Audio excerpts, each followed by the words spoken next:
హ్రీంకారాసనగద్భితా నలసికాం సౌహ క్లీం కళాంభిప్రతీం సౌవర్ణాంబరధారిణీం వరసుధాధౌతాం త్రినేత్రోజ్వలాం వందే పుస్తకపాశమంకుశధరాం స్రగ్భూషితాముజ్వలాం త్వాం గౌరీం త్రిపురాం పరాత్పరకళాం శ్రీచక్రసంచారిణీం. మనకి చాలామంది ఏమండి గురుగారు మాకు చేతబడులు చేశారండి, మాకు ఈ యొక్క చిల్లంగి అంటారు దాన్ని, ఒక్కొక్క ఏరియాలో ఒక్కొక్కటి. అలా దుష్టశక్తులు, క్రూరశక్తులు, క్రూర గ్రహాలు, పిశాచాలు, కర్ణపిశాచులు, ఇలా రకరకాల పేర్లతో ముఖ్యంగా చేతబడులండి అంటారు. మన హీరో సుమన్ గారు కూడా చాలా మంచి ఆయన.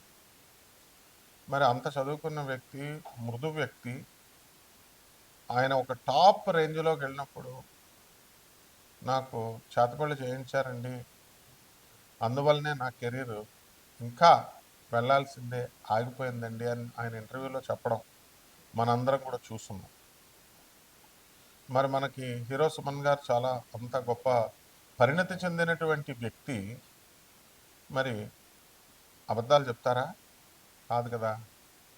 అయితే ఒక సైన్స్లో ఒక ప్రొఫెసర్గా ఉన్న నేను చేతబళ్ళు ఇవన్నీ ఉన్నాయంటే అవన్నీ ఖండించి పడేస్తాను.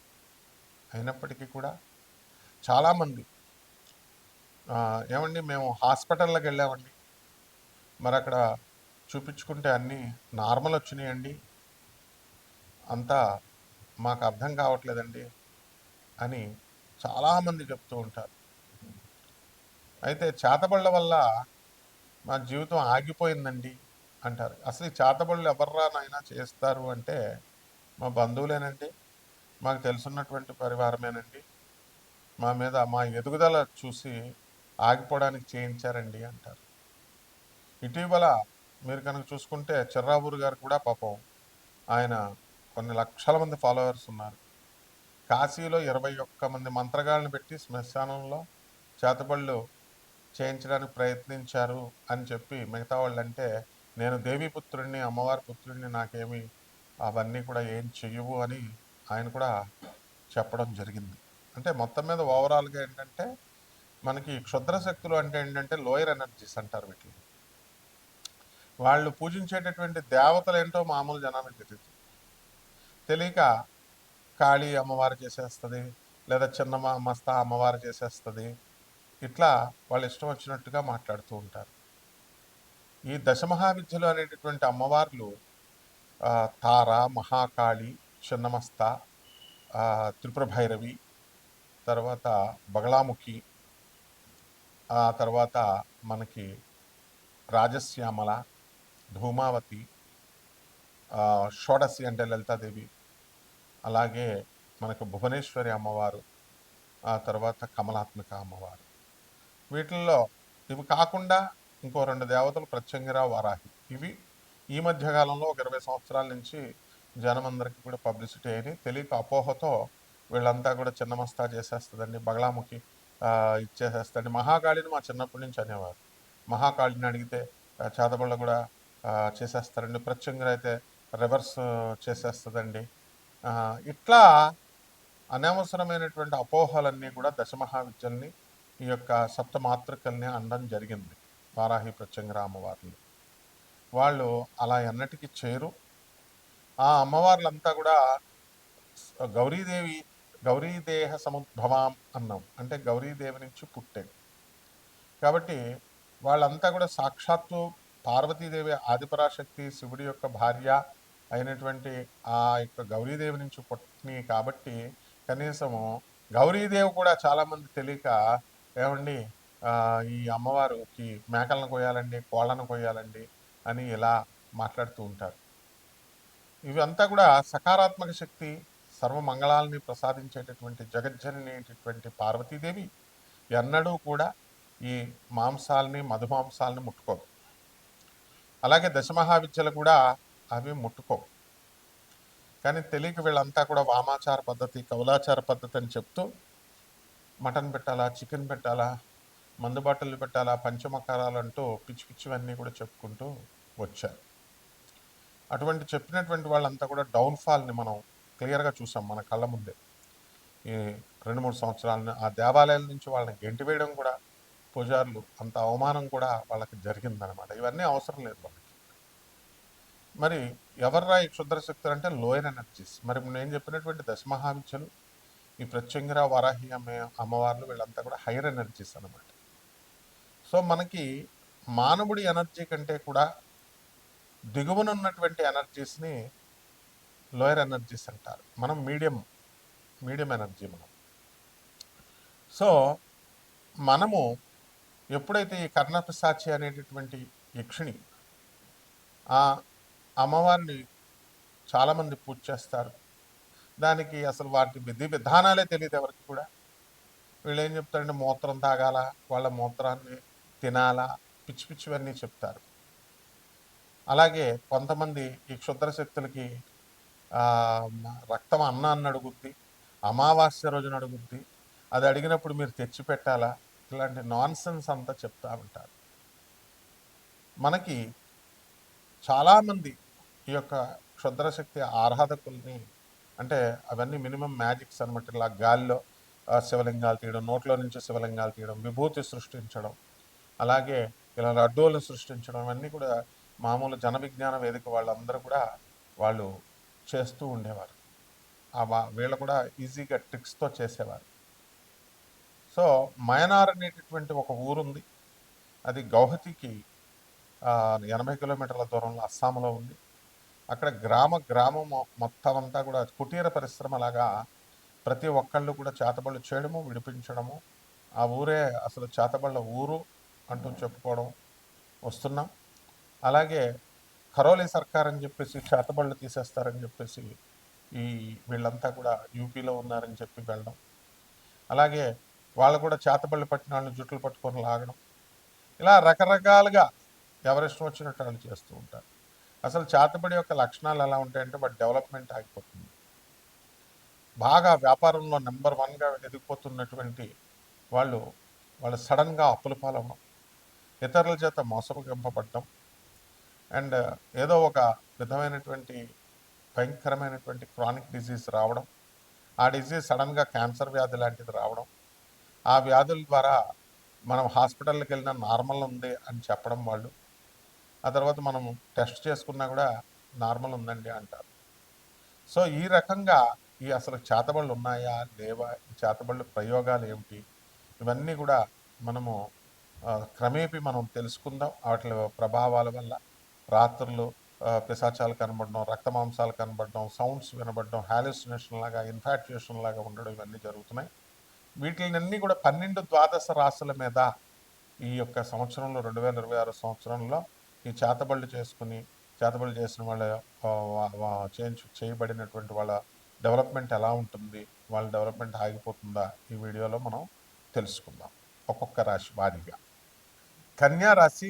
ఈ కన్యా రాశి వారికి అందరికీ కూడా భార్యాభర్తల మధ్య కొట్లాటలు ఎక్కువగా జరుగుతున్నాయండి.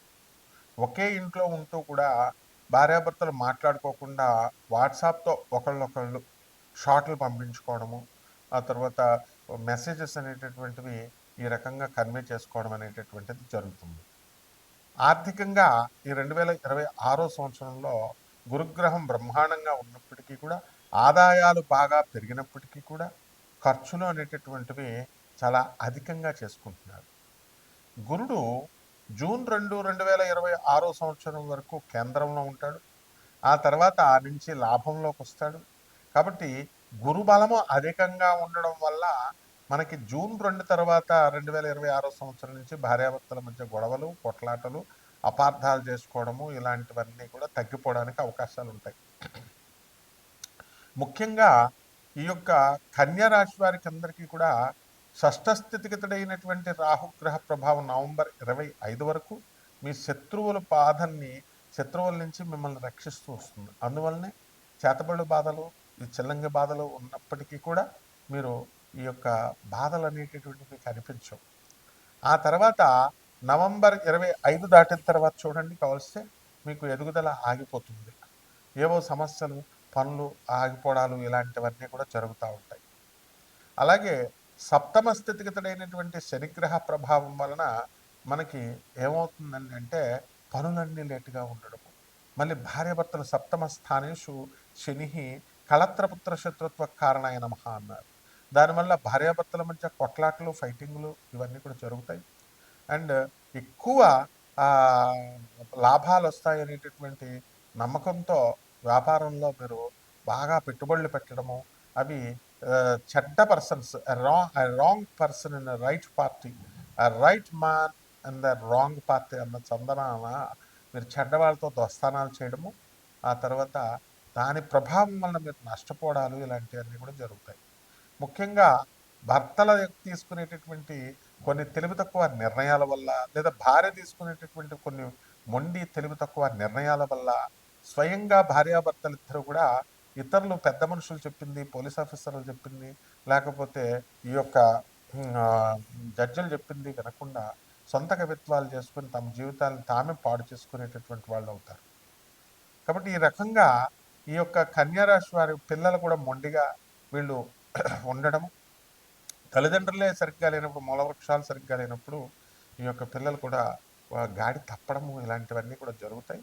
అండ్ ఈ యొక్క చేతబడి ఈ దుష్టగ్రహ ప్రభావాల వలన ఏమవుతుందంటే మీకు ఈ యొక్క అక్రమ సంబంధాలు ఏర్పడడాలు కొంతమందికి మగవాళ్ళకి ఇలాంటివన్నీ కూడా జరుగుతూ ఉంటాయి.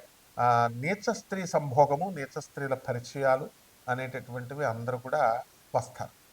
ఇది జ్యోతిష శాస్త్రం ఇది ఎప్పటి నుంచో చెప్తుంది. నీచ స్త్రీ సంగమము, విధవ రాహు ఉన్నట్లయితే సప్తమ స్థానంలో విధవా సంభోగము ఇలాంటివన్నీ కూడా కేవలము ఈ యొక్క మనకి ఈ యొక్క చేతబళ్ళు, చిల్లంగులు, దుష్టగ్రహ ప్రభావాలు, లోయర్ ఎనర్జీస్ ఇన్ఫ్లుయెన్స్లు వీటి వల్లే వస్తాయి. కాబట్టి నాన్ ప్రాఫిటబుల్ ఆ బేసిస్తో మీ అందరికీ కూడా సేవ చేయడానికి ప్రపంచం అంతా పేరుంది నాకు. ఏంటంటే ధనం కోసం మనం వెళ్ళం. మన ఛానల్స్ అన్నీ కూడా కేవలము ఒక టీమ్ వర్క్. వీళ్ళంతా కూడా చదువుకున్నటువంటి వాళ్ళు నా స్టూడెంట్స్. కాబట్టి ఈ ఎడిటర్స్ అవనియండి, ఛానల్స్ అవనియండి, wherever in which ever channel I come, వాళ్ళంతా కూడా ఒక సమాజ సంస్కరణ, to renovate the society and to reform the సొసైటీతో ఒక టీమ్ వర్క్ లాగా చేస్తున్నారు. So I should be very thankful to them and grateful to them. మరి అటువంటి వాళ్ళందరూ యొక్క దీంతో మేము నాన్ ప్రాఫిటబుల్ బేసిస్తో మనకి జాతకాలు అనేటటువంటివి చెప్పడం జరుగుతుంది. మోస్ట్ మోడర్న్ సైన్స్ని, ఏన్షియంట్ ఆస్ట్రాలజీని రెండింటిని బ్లెండ్ చేసి లక్షల రూపాయలు ఖర్చు పెట్టుకుని మీరు చేతబడులకు పరిహారాలు ఇవన్నీ కూడా కపట మంత్రగాళ్ళ చేతుల్లో పడకండి. మీకు చక్కగా జగద్గురువులైనటువంటి ఆదిశంకరాచార్యుల వారు, దక్షిణామూర్తుల వారు గాణగాపురం వెళ్ళండి, దత్తాత్రేయ స్వామి వారు, అక్కడ కూడా మీరు పూజారులు చెప్పేవి పూజలు పునస్కారాలు ఏం అవసరం లేదు. వాళ్ళకి అన్నదానాలు ఏ డబ్బులు ఇవ్వాల్సిన అవసరం లేదు. కేవలము దర్శనం మాత్రం. ఎందుకంటే రియల్గా జరుగుతుంటే చేసుకోండి. కాబట్టి అటువంటి వాళ్ళు మీరు గణగాపురంలో వాళ్ళంతా కూడా అన్నదానం చేయాలా, లేకపోతే ఇవన్నీ చాలా టీమ్స్ ఉంటాయి. కాబట్టి వాళ్ళ పూజారులు మనకి డబ్బులు ఇస్తేనే లోనకి వెళ్ళనివ్వడం, 1000 రూపాయలు పౌర్ణమి రోజున వెళ్ళడం, లేకపోతే కర్కశంగా వాళ్ళు బిహేవ్ చేయడము, మనల్ని బయటికి గెంటేసేయడము ఇవన్నీ కూడా ఉంటాయన్నమాట.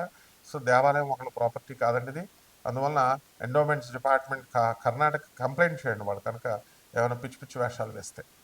కాబట్టి పరిహారాలు దగ్గరికి వచ్చేసరికి వెళ్ళి అక్కడ నిద్ర చేయండి బయట భీమా అమరజానది తీరాన, లేదా మీరు చక్కగా ఇంట్లోనే ఓం దత్తాత్రేయాయ నమః అంటూ జపం చేసుకోండి. నెవర్ ఎంకరేజ్ బ్రైబరీని ఎంకరేజ్ చేయొద్దు.